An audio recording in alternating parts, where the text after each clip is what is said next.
again, and welcome to My Digital Story. I'm Jason Gillikin, and on this podcast we talk about how websites evolve from a simple concept and a domain name to a thriving online business. We figure out what motivates these entrepreneurs, and hopefully we get a few great stories along the way. Today's episode is definitely one of those great stories that is both touching and inspiring. Our guest is Ira Woods with OneWorldMemorials.com, a rapidly growing e-commerce store that didn't get started until 2014. Ira has had a successful career, mostly in sales, leadership, and marketing.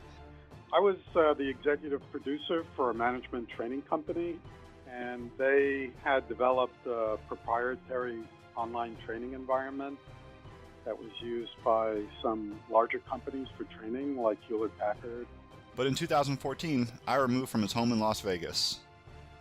I arrived in Minneapolis on June 1st of 2014 and had the website up and running by August 17th. So OneWorldMemorials.com sells mostly cremation urns. I was wondering because I really had no idea just how often people are cremated. I came across some research from the University of Wisconsin where Ira happened to go to college, and they found that cremation in the United States is chosen the majority of the time, just over 50%. And that's expected to increase to 79% by 2035. And in many other countries like Japan, for example, cremation is chosen nearly 100% of the time. So cremation urns are an ever-increasing market, and just like anything, you can find them online. But market potential had nothing to do with why Ira started his business.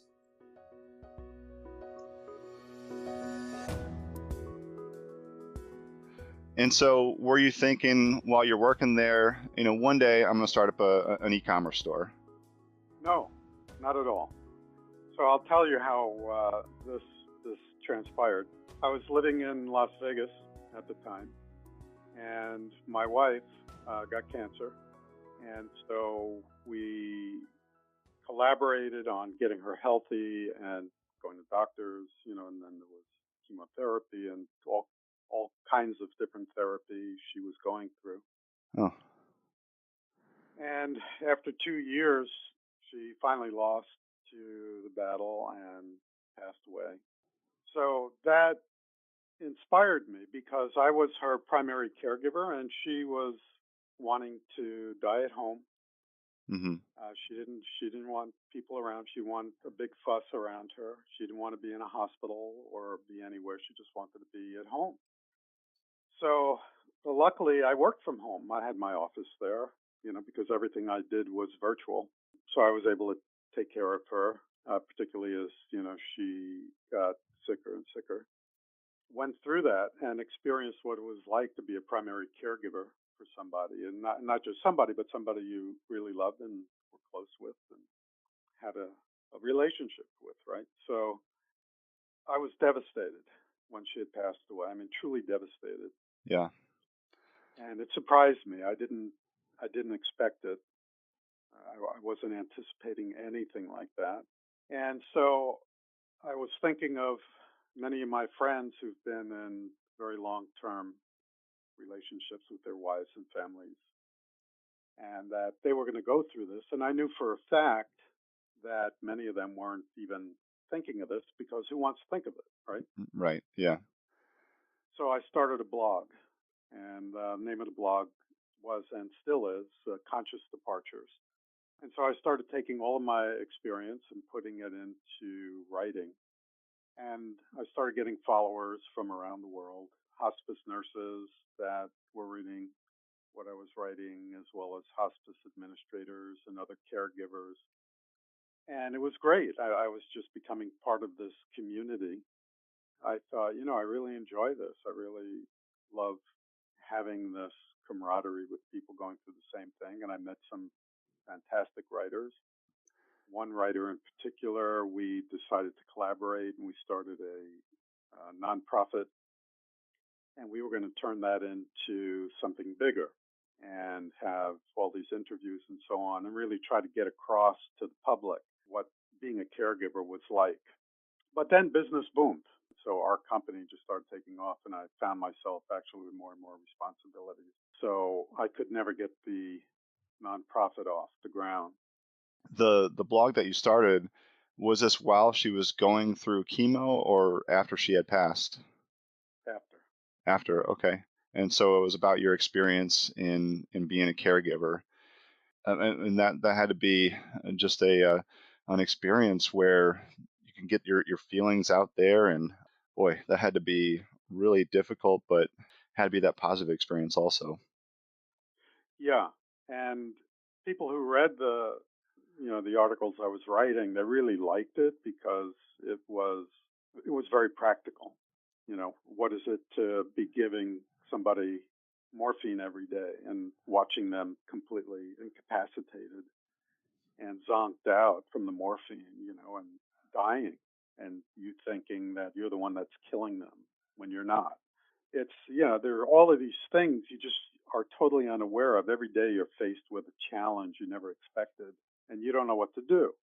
And so after that, you were just kind of able to engulf yourself in your work because the business was booming. Yeah.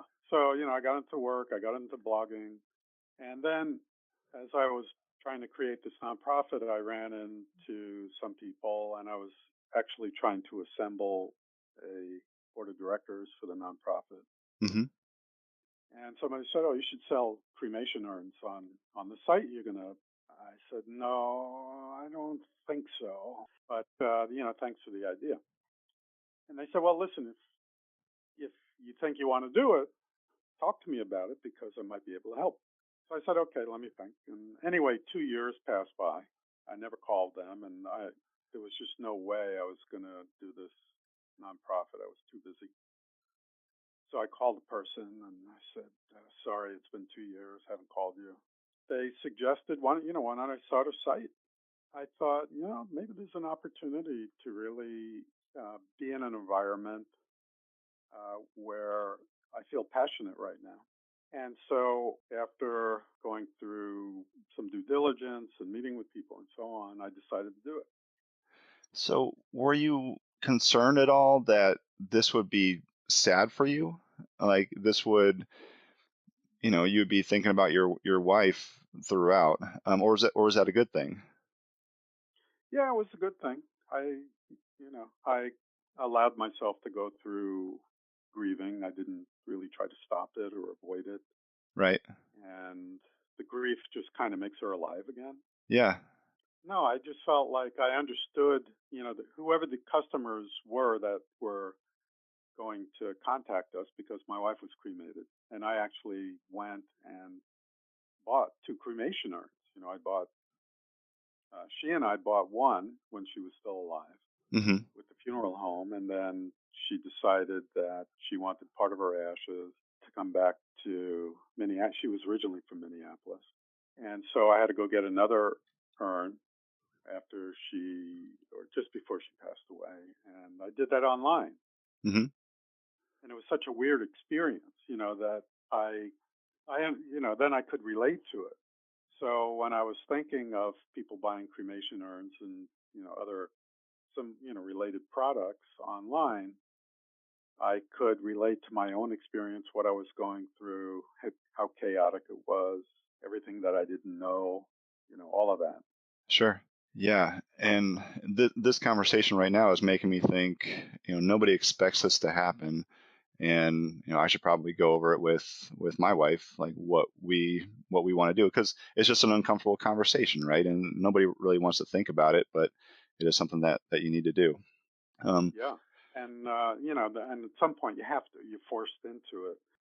oh man. Okay. And so, because of her death, and her inspiration for creating this website, has that inspired you to work harder then, in making sure that this is successful? Yes, absolutely. I mean, it was a tribute to her. I almost felt her hand in this whole, just the way it all kind of came about. And I have to say, it wasn't work. Hmm. You know, I I was fortunate in that I was able to work 7 days a week as much as I wanted because it never felt like work. And so I was able to put an enormous amount of energy into getting everything up and running. Yeah. In some respects, you could be with her as you're working on this website. Yeah. Wow. Okay. And so in 2014, then you start building up the site. And so it was a very fast process, you said. And so it was just 3 months, 4 months, something like that. 2.5 months to get the site up. And it sounds fast, but it wasn't. Don't forget, I was working every day Right. Yeah, that's and true. even at nights, sometimes. So, and I had a vision. I had a very, very clear vision of what I wanted to do, how I wanted to do it. My vision was guiding everything. I Yeah. knew that um, I really wanted to do everything I could for the customer. I wanted to build it around the customer. I wanted to build it around customer experience. And that was very clear to me. And it didn't matter if it meant things being a little less efficient, a Hmm. little more costly, right? I just knew that people coming were going through a lot, and I wanted to do everything I could to make this, I don't know, pleasant, or that it's uneventful, that this was one last problem they had to deal with. Yeah, and you still write that content, or you have that content anyway out there where people who are grieving can look through your content and see, okay, yeah, Ira went through this already, and so this is Right. a site that I can be comfortable with.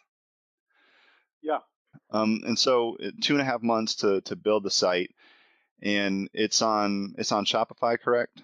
that's correct. Well, I built a site. I, came up with the basic look and feel. The plan was to create a minimum viable product at first, do it quick, cheap, simple, because, I had investors and they had put in the bulk of the money and they wanted some sort of proof of concept. And they were kind of nervous about the whole thing. And I suggested, we go this route. Let me do something quick and cheap. And that'll show us, probably with, within the new year, whether this can work or not. Right. Right. And so the investors, was the investment for inventory? Was it for the website? Was it for marketing to get it off the ground? Everything. Everything. Okay. And so once it launches, do you remember when it launched and do you remember your first sale? Yeah. Well, I remember it launched on August 17th. It was a lot of fun. I had hired somebody right out of college. The two of us were able to knock out a lot. And, there were a lot of other kind of friends doing part time things here and there, so I would kind of bring people in. I had a part time finance person trying to help me set that up and inventory. And it was funny. I had hired kids out of high school to help me, set up a warehouse. So it was a lot of fun. So then and so we had this countdown. It's like, I want to get up by the 15th of August. Okay. We had this big chart, and every day it was like, these are the things we need to get done. And then we were off by 2 days, and then on the 17th, we just hit the button that made it live. Hey, that's not bad. um, Yeah. and so you hit the button and what happens? Nothing. you know, you're not indexed yet. You're just kind of sitting there in space. So I was anticipating it would take about a month before we could even type in the name of the company and see it come up. And eventually, after a few weeks, that happened. And then it was the end of September. I remember it might have been the last day of September, first sale. Wow. Okay. So 6 weeks. Did you get that from a Google search? Did people find you from your blog? Did you do other types of ads? Like, do you know how you got that first sale? I'm not sure. I started using Google Shopping. Uh huh. The person may have came through Google Shopping, Okay. but it was early on, and you didn't, there weren't a whole lot of trust elements on the site. I didn't know how anybody would buy or even feel comfortable to buy, except for the fact that the way the site looked, right? Right. But we didn't have badges, because even to get a BB, triple B badge takes a year. Hmm. But we had no reviews, no nothing, and somebody bought. Wow. So what did they And buy? I don't remember. I Okay. just remember I was with a friend and we were on his boat, and I remember the sale came through because my phone rang. So we docked and we got some champagne. Oh, It that's was like, awesome. yeah, yeah. Wow. It was So, great. It was a lot of fun. oh yeah. All right. So yeah, the first sale at the end of September. Then what happened the rest of 2014?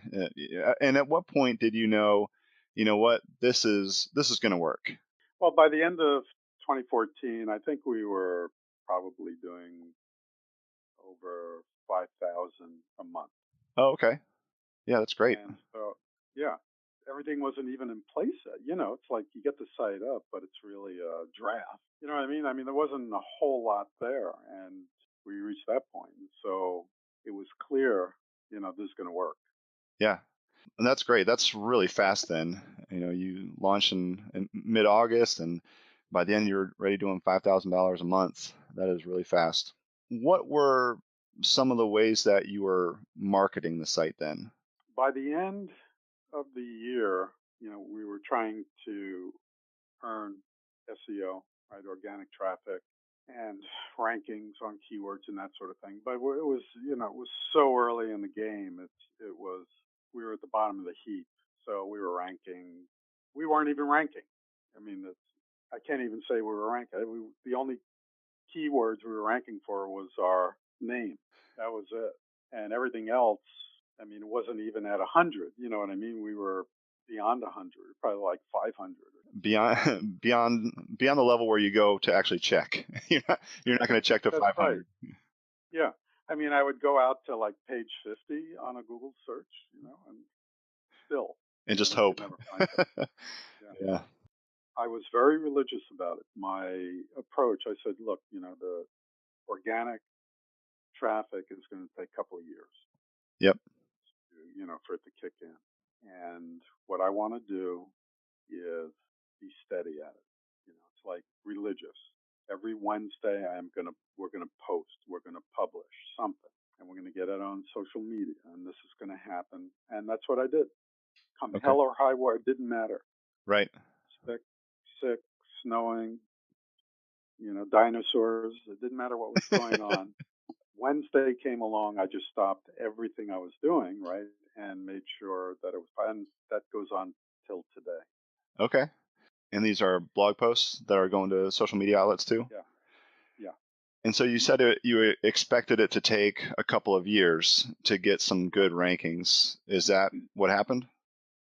Yeah, as a matter of fact, the search term that I was trying to see if we can get on page one with was cremation urns. Hmm. There's a lot of people that search under that term. And so that was my standard. And I remember it was in May of 2016. And, I'd always check. And one day I checked and boom, there we were. We weren't at the top and we're still not at the top, but we got on the page. We were at the very bottom and we've been, crawling up ever since then. Okay. And now you're in the top 10 for keywords like cremation jewelry also, and even Yeah. just urns, you're at the bottom of page one. Yeah. So these are some huge, huge keywords. So you strive to get in the top 10 for these big keywords, and you got there. Were you doing AdWords along the way? Were you doing social ads, email campaigns? Like what else? What else are you doing to market the site? Yeah.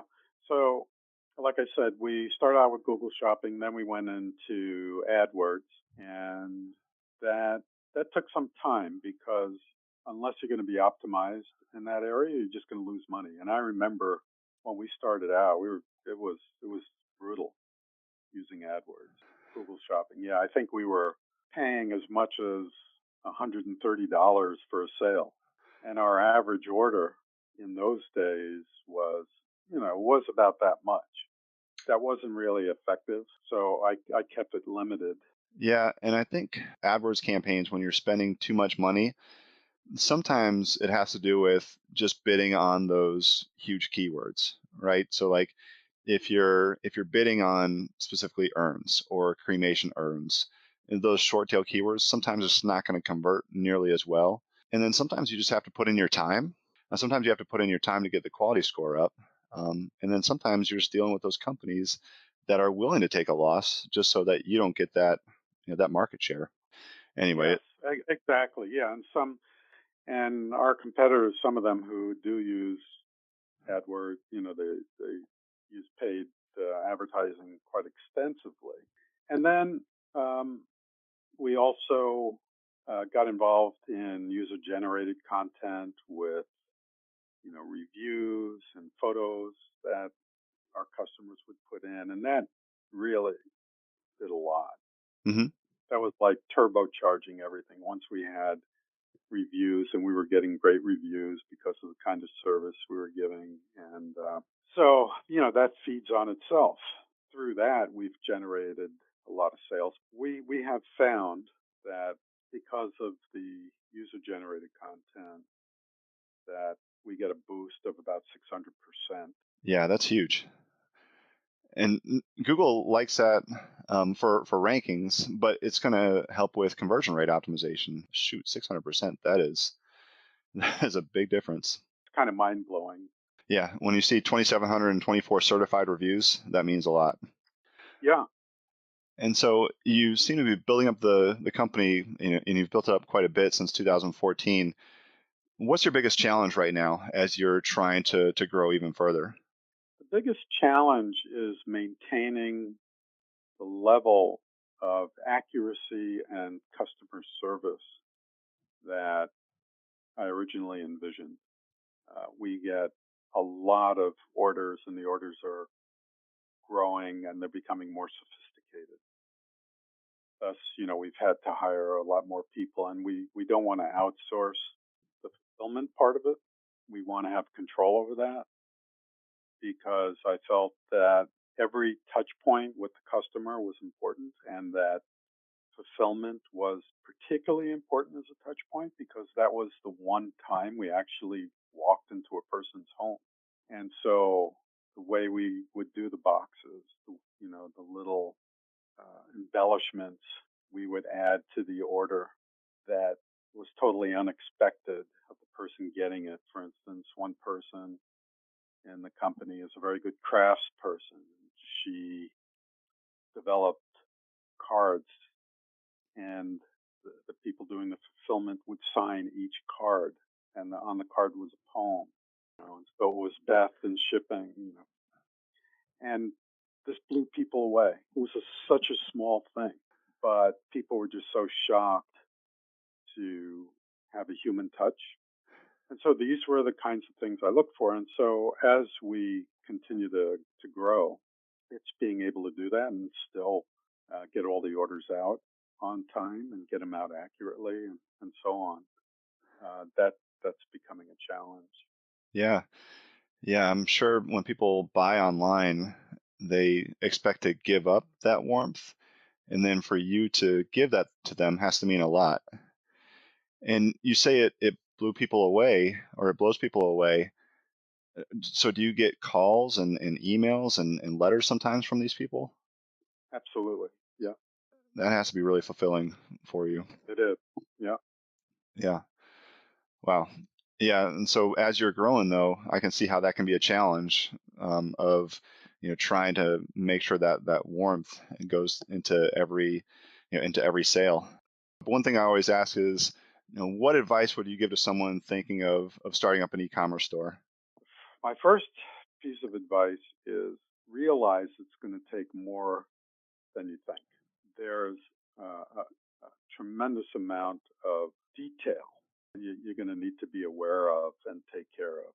And secondly, it'll probably take more money than you think, unless you're going to use platforms that are already out there. So, for instance, if they're going to sell on Amazon, or if they're going to sell on Etsy, right?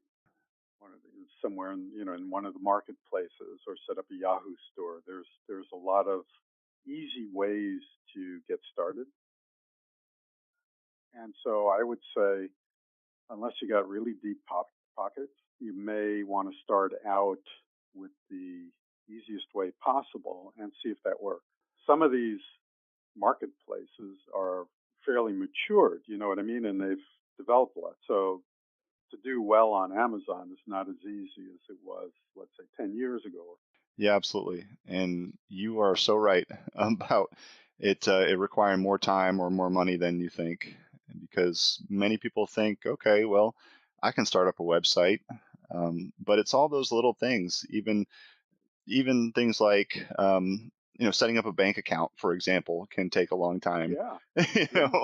know, things that you just Coming have up to with a wait on. name, Right. just coming up with a name, just coming, with the right name. There are just so many little details to getting things just there, where you could even do something. And even then, you're not there. So how did you come up with the So name One World Memorials? um, we had a working name which I hated. When I was moving from Las Vegas to here, I drove, Mm-hmm. and on the road, I just spent the whole time coming up with names, and I had about 900 names by the time I got here. And then I was speaking to a friend of mine who I was going through the names with him, and then he just came up with that name, and I said, "Bingo, Nice. that's it." The reason was that it captured the spirit of what we wanted to do, which was find products from all over the world, and particular in countries where they're looking to create a little bit more commerce for locals, and that sort of thing. So One World Memorials kind of captured that, and the fact that all over the world, people memorialize their deceased one way or the other. That's a perfect name. Where do you see One World Memorials in 5 years from now? We're expanding into wholesale. Yeah, we've developed products, and there are now a number of products that are exclusive to us that we get manufactured, and they're good sellers.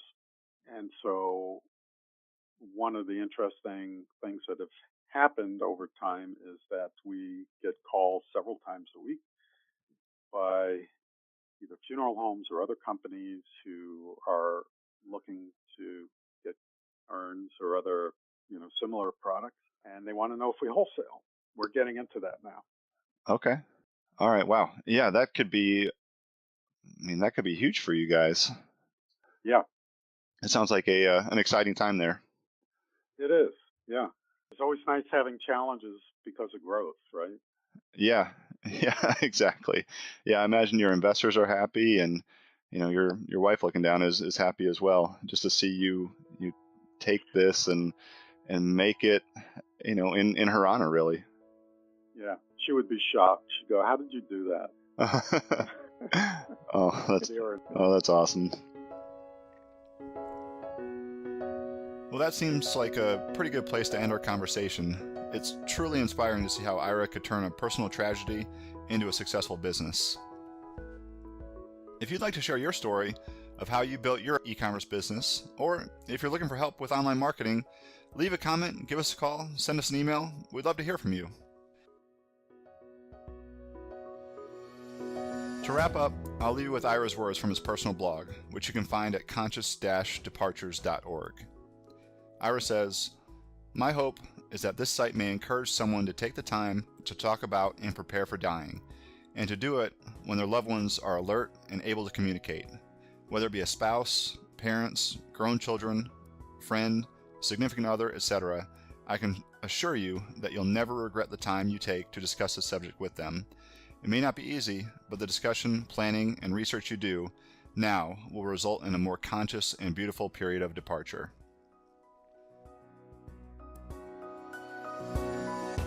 Thanks for listening. I'm Jason Gillikin with Triangle Direct Media, and we'll see you next time on My Digital Story.